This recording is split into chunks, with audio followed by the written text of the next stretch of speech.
Dans les années 90, Barbara, mon épouse, et moi, nous cherchions une ancienne usine pour y faire un projet sur la transmission des savoir-faire. Un jour, nous avons découvert le village de Roussillon, et puis on a découvert cet espace magique, abandonné.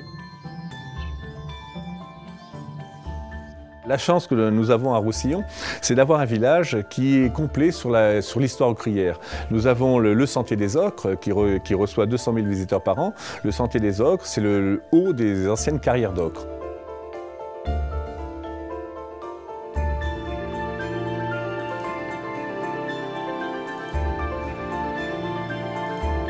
Les carrières ont extrayé le minerai que l'on apportait de façon logique à l'usine. C'est l'endroit où on fabriquait le pigment à partir du sable creux.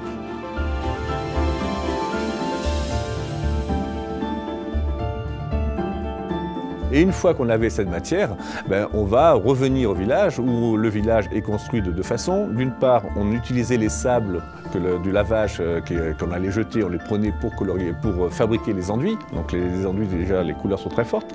Et puis enfin, le pigment pouvait être utilisé à fresque ou en badigeon pour protéger les enduits du village. Après les années 1860, le Vaucluse va devenir la première région productrice d'ocre en France grâce au chemin de fer qui va aller de Cavaillon à Digne, et l'ocre va s'exporter dans le monde entier. En 1929, on exporte 40 000 tonnes d'ocre. Cette matière est utilisée depuis 350 000 ans dans l'histoire de l'humanité. Ça l'a accompagné pour que l'homme soit l'homme. Pendant 40 ans, l'usine a été une usine qui fabriquait de l'ocre, et depuis 1995, nous sommes une coopérative qui fabrique des services autour de la couleur.